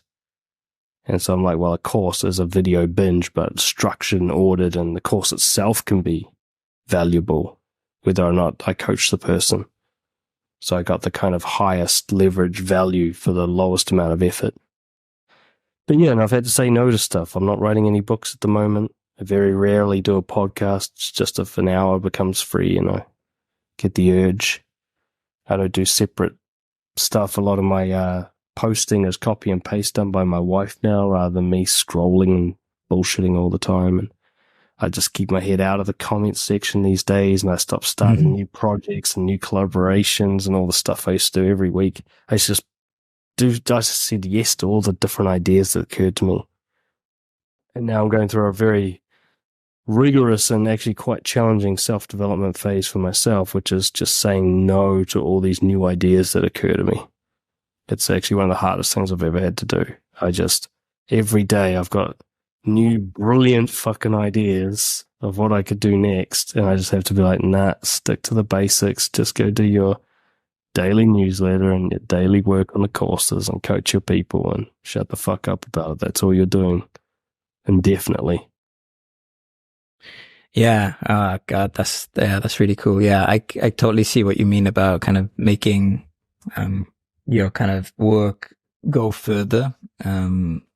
That's just I guess comes from just experience and time and working in this space and knowing, yeah, not like knowing how much your time is worth and where to spend it. You see a lot of people that are new to content creation, they spend way too much time on the wrong stuff. It's like you wouldn't pay yourself if you were your own boss to do those things you're doing. So why are you spending like 10 hours doing those things yourself, right? Doesn't make sense. Yeah, there's a lot of wastage. I mean, anyone who's followed my work for a while knows that I don't spend too much time on like quality of production or anything like that. And I don't have a huge following or anything. I'm not some big influencer, but it creates a lot of coaching work for me. I think one of the things about me not putting effort into stuff like that, the kind of, I don't want to say materialistic, but more like the surface stuff, is that if someone does come to work with me coaching, it's really similar to the video they just watched or whatever. It's like, I haven't fancied it. It's similar to dating. What you get in the video is what you get in the coaching. It's like, you just get me all the time. And yeah, there was a lot of time I was wasting, and I didn't see it until I got my head out of it and had a look at my work. And I'm like, how am I so busy, And it's just amazing how much time was just getting eaten up by just crap. And that's the thing about being an entrepreneur. Like in real life, 9 out of 10 of your ideas are not going to work out. Yeah. But the key is to understand that once you find the one that does, then double down on that. Don't keep adding new shit, because the success rate on new ideas is terrible. At least for me. Maybe I'm not actually speaking for others here, but I've been doing this for like 10 years now, and it took me a long time to fucking learn this lesson, man. I think it's just that schizophrenic mindset I've got of just every new idea sounds like the most awesome thing I've ever thought of. And I keep falling for that. I tend to encourage people, if they obviously feel aligned with it, to create content and to put things out there on the internet. If they feel like they have that kind of teacher capacity within them, or they have ideas that they want to share, just because the kind of bang for the buck of doing that, if you're a naturally creative person, is just so high. And even beyond financial reward, right? Like just opportunities and network. I'd love to just hear how, like, some of the benefits outside of money that doing the work you've been doing has kind of provided to your life, putting your ideas and work and writings out there.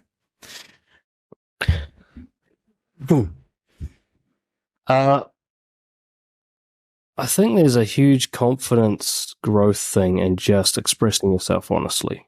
Obviously, I've got a big thing with that. Yeah.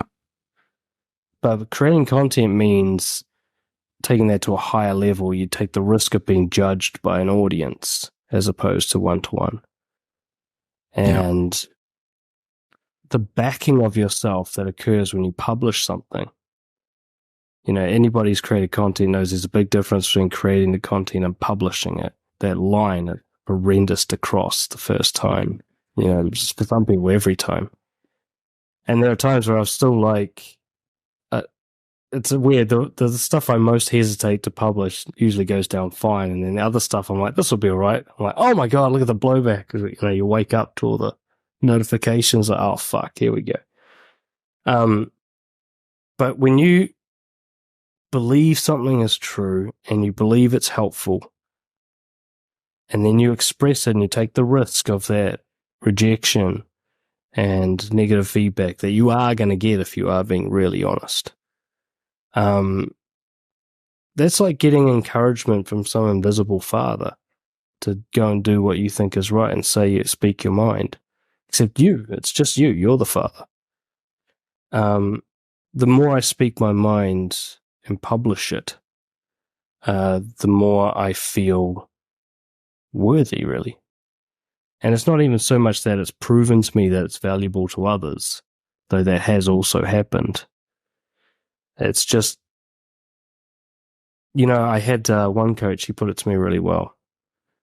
I was struggling to publish The Naked Truth, actually, and this guy said like a single sentence that got it published. So the reason you're reading it is because this guy said this thing to me, basically. I was fucking dragging my heels on it so bad. And he asked me sort of why, and there was a big, I can't remember the whole conversation. It's actually a conversation you can watch online. It was a live coaching session that was recorded and published. So you can watch me just get grilled to fuck. And anyway, I said something like, I feel like I got the cure to cancer, right? When I talked about the honesty thing, because it is what it feels like to me. Whether I'm deluded or not, I'll never know. I'm too strongly into the delusion, I guess. But I feel like I've got this thing that saved my life. I've seen it save the lives of others. I feel like I should share it. And then he said, what he said, you're a selfish bastard. I was like, whoa. So what do I hire you for? He's like, how selfish is it to have the cure of cancer and keep it to yourself? What kind of selfish bastard does that? You know, that was the gist of it. Like I said, you can actually go watch it. I'll find the link. You can watch him do this to me. Please do. Yeah, and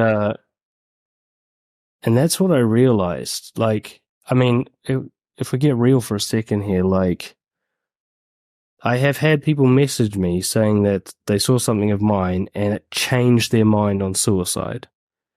Right? Like, they were on their way and then they stepped back from the edge because of some message I got out there.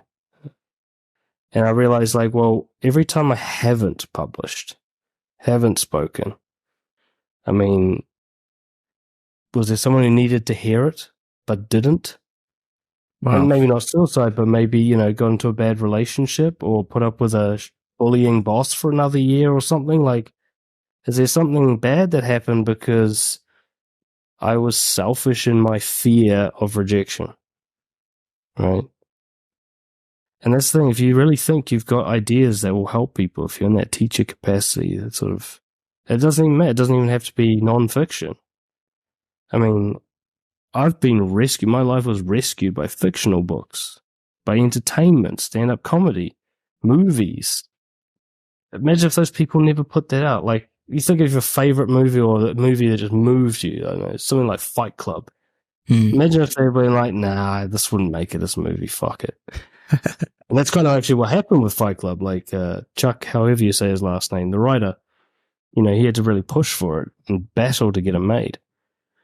But what a groundbreaking thing that was to watch, especially for guys like us who are struggling with masculinity and seeing this kind of, I mean, we first watched it, we just wanted to go fight, but then we sort of watched it another 8 times and we get it. You know, there's so much, think of all the books and stuff you've read that just moved you. Does it matter that other people thought the book was shit? You know? And that's why I thought, you know, when I talked before about my epiphany about not changing the world for everybody, what I realized more is there's a few people, maybe like Sammy, you know, like yourself, which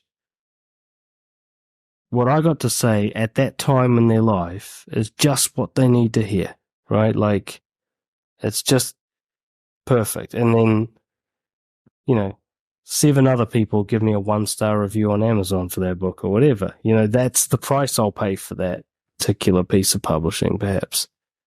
And I get that all the time. Like, I have to stay out of the YouTube comment section now, especially with short videos, because it's just like blistering hate I get sometimes. But then you get occasionally one dude's just like, oh, this fucking solved everything with my shitty boss. Like, thank you so much. I'm like, well, that'll do. One dude. That's worth publishing. That's worth the 5-6 minutes it took me to put this out. Like, I don't need him to pay me. I don't even need him to actually make that comment and let me know he exists. It's good enough just knowing that may happen. Right? It's just good enough, like, sort of lighting up a little corner of the world briefly for like one person, giving them a chance. Especially if you combine that with kind of empirical testing of the idea, like you're pretty sure what you're saying does work based on evidence. Well, then share it around. If other people don't like it, they won't use it. Fuck it. If they do and it works for them, then it was very giving of you to put that out there. I think that answers your question, but I've been ranting for a bit. No, I was not expecting that answer. But that is, yeah, like super powerful. That's become your like, internal mantra now. You selfish bastard. That's such a good story. Yeah, I never thought about it that way. You know, every time you don't publish something that could help something that helps you by publishing it as well. You know, you don't often think about that. It's often like the small self that is like, but what about my feelings? That's like, well, you know, maybe there's something bigger to look at here. The other question I was curious about, Sammy, you can, go in a moment, is you come across as like kind of very grounded and streamlined. I don't know how else to kind of describe it, but like you don't seem like you have that much neurotic chaos bubbling around upstairs, you know? Now I'm sure every human does, but that's something I've also observed in my own kind of growth. When I've spoken to younger people, I've realized, you know, the big difference between me and you, I've actually said this to someone, is I just have less bullshit thoughts. You know, like I tend to just have less of that kind of noise like going on, right? And it's more just kind of clear and essentialist. So I was just curious what kind of content you consume, you know, what kind of influences, do you like to look at to give you ideas and inspiration? And, you know, and that can also include to help you when you are having a stressful day or something like that as well. Yeah, I mean, I'm big on podcasts and stuff. I like guys like Lex Friedman, even yourself. I get into the Stoicism stuff pretty heavily. Mm-hmm. But really, the actual, you know, the answer to why is it that I appear, I guess, centered, that's the honesty thing. It's been the biggest game shift for me because neuroticism used to be my life. In a sense, I don't know how I appeared to people. I probably didn't appear that neurotic, but that was because I was trying so hard not to. But what honesty does is it really just cleans everything out of your head because you speak your mind all the time. You find out what actually happens and how people will actually feel about you and so on. Now you're not guessing anymore. And that's half of your thoughts gone because most of them are just guessing what other people think of you.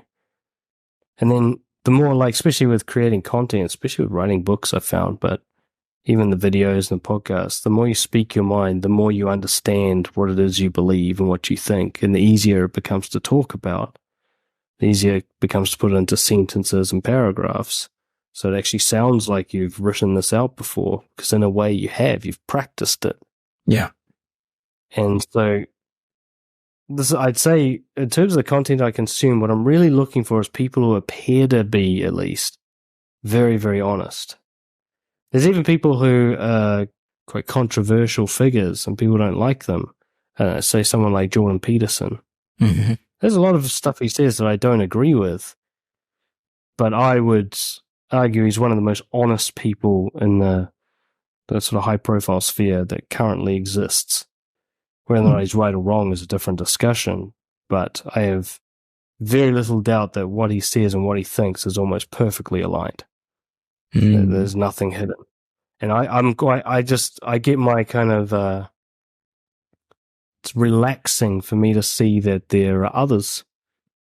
Because one of the most difficult things, and, you know, Sammy, this is something you'll be going through, is when you start being really honest, as you realize not many people are.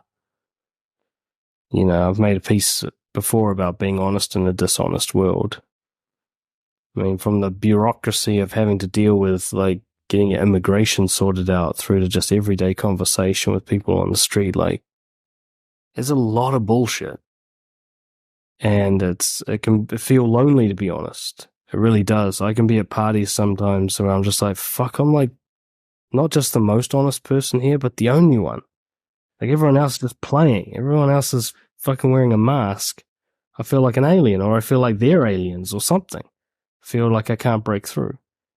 So when I meet someone who is, or I see someone on a podcast who is, or whatever, you know, see Jim Carrey doing an interview or something, you know, recent Jim Carrey, you know, where he's kind of let go of all those things. I'm just like, oh God, yeah, there's others. You know, that's nice. That's good to know. And they seem to be received rather well. I really do think other people want this. I think, you know, I am seeing a wave of that it's kind of a wave both ways. There's like increase in dishonesty going on publicly. People are getting more and more full of shit. But also, I think there's a real yearning for transparency these days. Like, it's so rare that people really love it. And there's certain like pieces of content stuff that are going viral because someone's just being really fucking real. Yeah. Just saying what everyone thinks, but no one talks about and stuff. And it does seem that there's a real yearning from people for that kind of honesty, which gives me, it just validates what I already believe. But for people, say, like yourself, Sammy, wondering like, oh, can I get away with this kind of honesty on dating and stuff? You can take some encouragement from the fact that, you know, with online podcasts and everything, you see people really do seem to dig it when it's at a distance and safe. So maybe they would want it face to face as well. Maybe they're actually looking for that. And in a world where like the politicians and the celebrities and all the high profile people seem to be bullshitting to us all the time in quite severe ways where we just can't even trust media anymore and all that sort of stuff. It's so refreshing to meet someone where you're like, I am very sure that they're telling me the truth right now. Like, there's no way they would say that if they were trying to manipulate me. Like, they must be out in the open. It's like, John, you're saying before, you know, if your kid comes and says like, oh, I didn't miss you for 2 days. Yeah. It means that when they do say I missed you, that it's true. Yes. And so much more meaningful. Like, it's very hard to accept compliments from someone who's positive to you all the time. But if you know that person will be right on your ass if they've got a criticism, then when they compliment you, you're like, this person doesn't bullshit. Like, they never try to make me feel good. So this compliment's real. They actually like me, you know.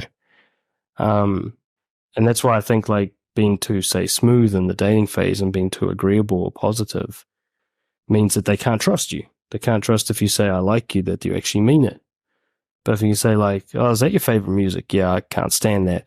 You know, but God, you look so hot today. They'll be like, oh, I must look good today. Right? So anyway, I'm kind of going all over the place, but to answer your question, like what keeps me grounded and stuff is really, it's just the honesty stuff. Yeah. Being honest, seeing others be honest, try to help people be honest. Like, what is honesty but alignment with reality? So if you're talking about being grounded, it's about being aligned with reality. Honesty is like the verbal version of it. Yeah. Yeah, that's great. And I love, sometimes I see in your posts, you do almost like breakdowns or an analysis of different kind of public figures and you kind of do deep dives. I think that's really cool. And I think, the Stoics used to do that as well, you know, actually use case studies and stories of actual people and refer back to them. And, you know, like what can we learn from this person and what did they do well and what didn't they do well? And yeah, that to me makes the lessons sink in a lot more than just, you know, theory, right? It's like, here's the theory, here's how someone's embodying it or not, and here's what we can learn from it. So yeah, I really appreciate that about some of your posts. And Sammy, did you have anything to add? Not really more than that. I feel extremely egoistic right now because I'm not producing the content I've been talking about producing for the last year. I mean, I do feel I have something to give back to a lot of people about considering everything I've been through. And I mean, that was really encouraging, Dan, when you said that, you know, not doing it is actually, it's like I'm focused on myself, my own emotions, my own feelings, rather than actually thinking that if I do this, I might impact one person, positively and make a change, a difference. And, that's super encouraging. Well, you know, this is a point you made before, Sammy. You're talking about how the anecdotes in the book, more than anything else, were kind of like the key. I sweat the fucking examples when I'm writing, man, because they're the bits that matter. Like, I can talk of this theory idea, and then the example's going to be the one that goes like, oh, is that what he's fucking talking about? Yeah, I've been there. I've done that. And me and my editor go to head over the examples. She'd always, because I've always got 50 in each chapter, and she needs to cut it down to like 3. And I'm just like, I can't let them go. They're my babies. Like, without this, you can't make the point. But if you've got the most powerful kind of fucking honesty in terms of publishing and content is your story. especially if it's one about struggling, if it's about suffering, if it's about pain. Because one of the best gifts you can give is for someone else who thinks they're a freak and that they're alone in this. They hear someone else talk about, like, fuck, that's me, exactly. And that's half their suffering gone. Just like that, where they just go, oh, I'm not alone, this is normal. At least, like, one other dude gets this. They don't even need you to know it. They don't even need to talk to you. They just need to know that someone else gets it. Somebody else understands. And then they can start going, like, maybe it's not me, this problem. Like, let's say somebody's been abused, for example.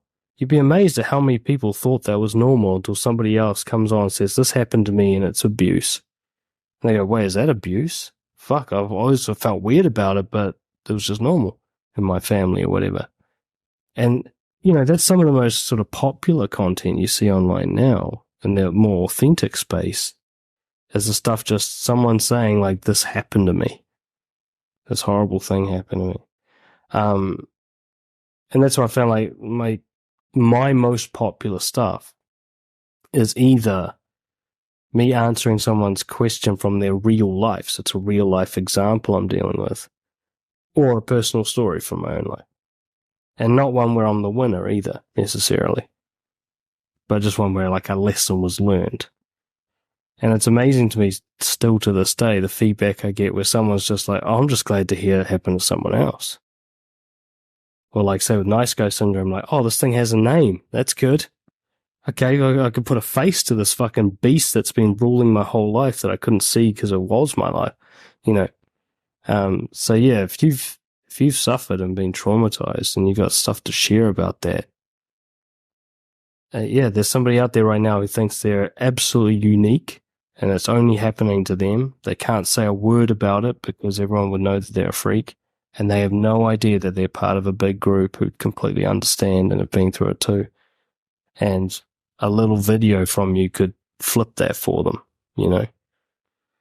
And yeah, I think it's worth the risk of other people thinking you're a dick or that you sound funny or that you're, you know, your content isn't cool or whatever kind of comments I get. But I mean, it's a step-by-step process, and you bring that up also in the book, which I think is important, because I'm going to do mistakes. And I have to accept that. I'm gonna have to accept, like, rejection. I'm gonna have to accept a lot of things going wrong here, because I know, because I already did mistakes being honest in the wrong way. You know, you talk about different ways of being honest in the book. And I was, like, in the middle of what you were describing as the power honesty. But in the moment, I was still sort of proud afterwards that I did that. I was honest in that moment. It didn't work out well. It wasn't well received. And I could see, what I had done wrong afterwards. Okay. I should have talked more out of my perspective, my feeling, and less blame and, you know, just learning from the process. Yeah, that's the only way to learn, man. You can't do this in your head. That's why I call it the transition phase. It's actually a term I've only been using about the last year or so. But after 10 years of coaching, I'm like, man, it seems like everyone goes through this rough patch first, you know? Yeah. And I was like, actually, there's everyone going through this. And it's just the combination of, like, bringing a new person into an old environment and just, you know, unsteady. Just you don't know how you're doing this, and the only way to learn is to do it. It's very similar to learning, like, a martial arts. Like, if you do jiu-jitsu, you know that you're going to be choked out for the first year before you even get, like, a tap, you know? So that's just part of the process of mastering it. But I'm always excited for guys like you, because in that transition phase is actually the worst. It's actually even, it can be more painful than being dishonest, sorry. It can, you know, at least being a nice guy, I might have been suffering on the inside, but everyone thought I was cool, you know?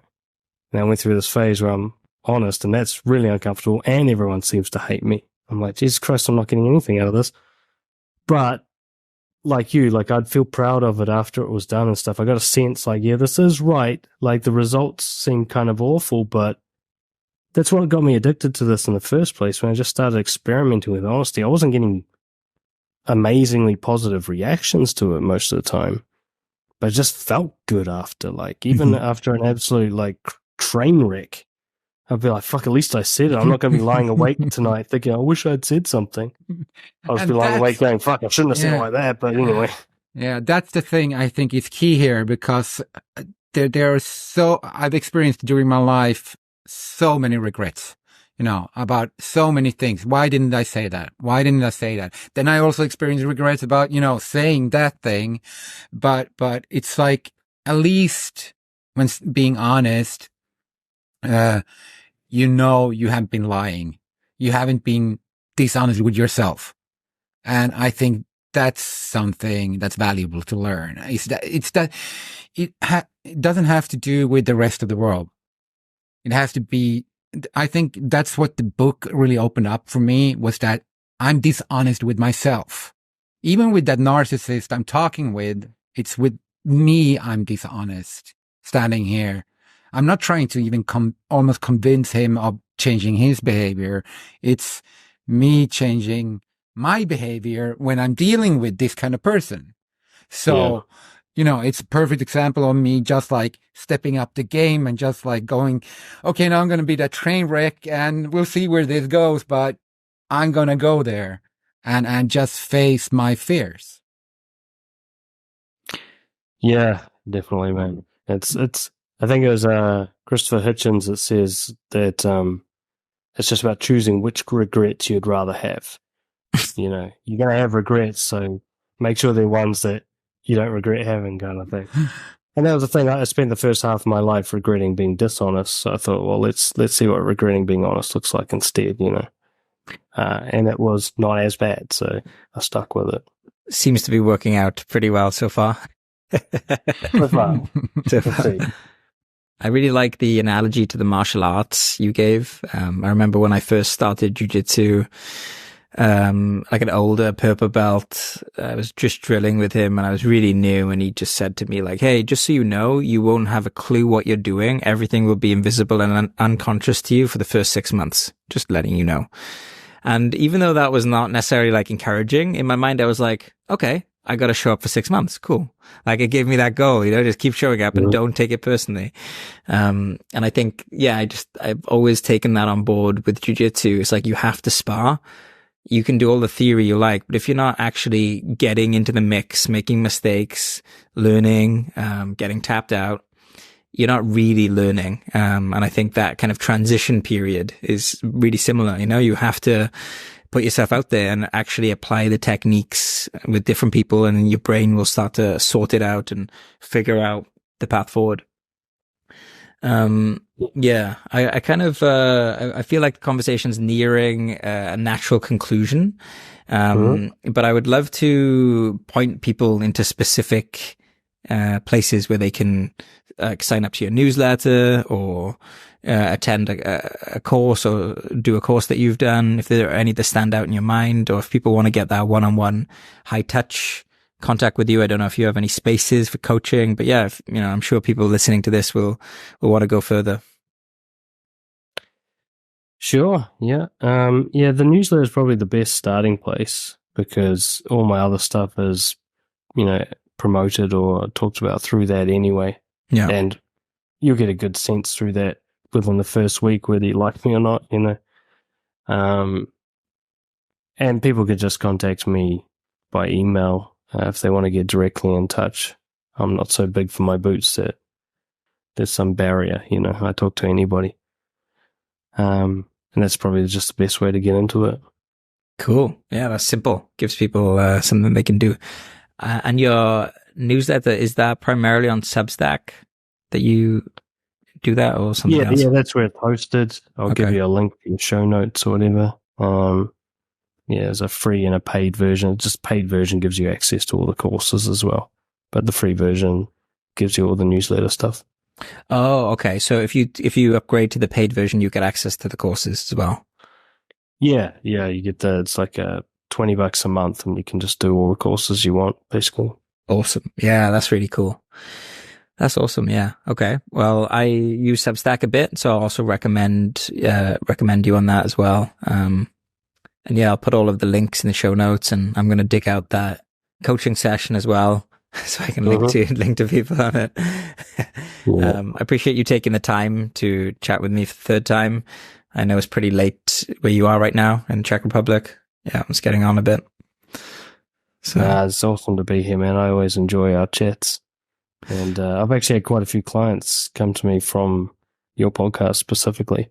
Nice. I guess we're talking about the right things to the right people, you know? And yeah, it's that's why I was like, I'm doing this whether it's COVID or not, partly because I just love talking to you, but the clients I've had come from our conversations, I don't know, because they're into stoicism or something, they're just such good dudes to work with.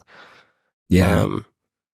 I think normally when I'm talking when I'm a guest on other people's podcasts talking about honesty, it's like for the first time I'm having this conversation and they have heaps of resistance to it. But when I'm talking to you, it's like you're already on board with integrity and stuff. So we're just chatting, you know, it's good. Yeah. And I think one of the first kind of stages in training to become a Stoic has to be taking a look in the mirror, metaphorically, you know, like looking at who you are. If you don't do that first, it's pointless looking at different kind of resilience techniques, right? You got to look at where you're at and start being honest. So I could see this as being like a really important stage if you're an aspiring Stoic, either coming at it a bit later, or if you're just starting off, why not start with honesty, right? Like there's no better way to start than there. So yeah, definitely. It's pretty hard though. Like I always think it's kind of a battle of both awareness and courage. Like there's not knowing what you don't know. That's half the problem. And then the other half is like, you know, but you don't want to go there, which is the courage problem, you know? But being, I think there's a Dostoevsky or somebody talked about how Nietzsche, being dishonest with yourself is the main problem. You know, being dishonest with others is relatively rare, because by the time you're lying to others, you've already convinced yourself of the lie. So it feels like it's speaking the truth, you know? And that's what, you know, like my nice guy syndrome and stuff, I believed it. It wasn't like I was some con artist behind the scenes and knew that everything was a scam. I thought this was who I was. I was as con as I was more fucking, I think other people believed it even less than I did, you know? I was absolutely sold on the idea that I'm just this funny, high achieving guy who doesn't care about anything, despite the fact that I was just tormented all the time. So that's why I love this work, is I still admire anybody who can look in the mirror, metaphorically, you know, and just go, okay, this is who I actually am. This is what I really think and believe, and this is how I actually, especially, this is how I behave. Let's face facts. Like, this is what I've been doing. I'm not going to keep lying to myself about that. These are my patterns of behavior. This is what I say I am versus what I actually do. And just to face that difference, you know, between that sort of preferred self-image and then your actual consistent behavior, it's incredibly brave to do, because it's humiliating, fucking humiliating. Even if no one else knows about it, when you look at yourself and you're just like, man, I could be a bit of a piece of shit, to be honest. Like, shit, man. Like, that's not who I tell people I am. That's not what I tell myself I am. Like, I can't believe I just did that. You know, especially with the people pleasing, when you see the manipulation of it, and you see like, fuck, I'm like getting inside people's heads and creating a false reality just so I don't have to get into an argument. Like, what the fuck? What am I doing? Like, this is despicable, but I didn't even really know I was doing it. I'm part of the con. I'm the victim and the con artist. Like, what the fuck? It's horrible. It's horrible to do it at first, you know? Yeah, and the first third part of your book, that was the identity crisis. That was exactly what happened. At least for me, reading that, you know, it was pure destruction of what I thought I was. That nice guy. But I just realized I'm dishonest. I think one of the first messages I sent to John was like, I'm fake. I'm so fake, you know? It's like unbelievable. But now understanding that, and I've re-listened to the first third of the book again, I'm not getting that reaction anymore. Like, it's like, okay, it's in there now, and I'm working on it. It's a progress, and it's going to take time, but I'm processing it. Yeah. No, look, that's the effect I wanted the book to have, even though I know it's brutal. But that's what happened to me. I had my brutal wake-up call. And I think some part of us knows the truth always. Because why else would we reach for a book like that? Why would we keep reading? Mm-hmm. Like, for me, it was No More Mr. Nice Guy. That was the book that did that to me. And I was reading this, just like, fuck, this is really uncomfortable. Like, my idea of myself being this awesome dude is just getting raped to death right now. Like, oh my God, it's the opposite. I'm the opposite of what I thought I was. I'm a horrible fucking person. But it was like half of me was getting the shock treatment. And the other half was like, yeah, I fucking told you. and now I feel like that other half that always knew, now I feel like that's the dominant voice in the conversation in my head. Yeah. I feel like the one who knows what's real. Like, I get really uncomfortable being dishonest now. You know, the same exact discomfort I got from telling the truth earlier in my life. If I'm like, I still got this compulsive habit where I'll accidentally exaggerate a story. It's like a leftover bit of Nice Guy thing, because I used to tell funny stories and I'd really like sell them, you know, and it'd be full of fiction. So I'll just tell the story to my wife and I'll sell it to, you know, because she's hard Eastern European, like it's hard to move her with interesting stories. So I'll sell it and I'll walk away. I'm just like, fuck, that was bullshit. You added like 3 times more of what actually happened. Go back and tell her. Yeah, blah, blah, blah. I'll be like, yeah, that thing I made sound true. I actually made it up. I don't know if that's true or not or whatever. And I can't stand it. I can't sit with it anymore. And so it's great to see like the other half take over like that. I feel like the person who should have been in control all along has finally got the power. And that's why I don't feel bad for people going through the transition phase, as horrible as it might be. Partly because I know you can't help but go through it. Like, you can't go backwards now. Once you've opened the truth about who you are, you can't convince yourself of the lie anymore. So now you're fucked. Yeah. I kind of try to warn people when I'm coaching them and stuff. I'm like, if you start being honest, you won't be able to go backwards, and then you're trapped. You know? It's like the gates of hell have opened. Oh, sorry. Yeah. No, that's exactly what it feels like, man. But then you can learn to live in hell, and then you can survive, and then you start to thrive, and then you recreate it. And then you have a life that, like, you're honest all the time, and the life suits that now. You know, I don't have as many friends as I used to. I used to have, like, fucking hundreds of so-called friends. I'm not exaggerating. I mean, it'd be triple figures of people I called friends. And now it's like a dozen, maybe. Right? And maybe like 3 or 4 of them I'm actually real close and in good contact with regularly. But I don't have to try at all. I can just do whatever the fuck. I could be any mood. I could be depressed, anxious, doesn't matter. I don't have to entertain them or make them laugh. And I'd rather have that. Yeah, that's inspiring. Yeah, and also I think it's really nice when a coach focuses on honesty, because one of the things that makes me squirm is when someone is the role of a coach, but they're also trying to kind of get money from you, you know, in this kind of like half salesperson, half coach, which there's nothing high integrity about that. And it's, I get it. It's tricky, right? Like, they're often very talented, have a lot of compassion, want to help people, but then also they gotta kind of get by, right? And so they kind of try to sell their coaching. But when someone is like, hey, I'm just going to be honest, whether you like it or not, right? And that's me. And I'm a coach, and here's how it's going to work. There's immediate trust, right? There's immediate trust, and it's kind of rare. So many life coaches you see now in social media, you're like, the first post you see from them is there's like dishonesty in the post, right? And that's how you're starting the relationship.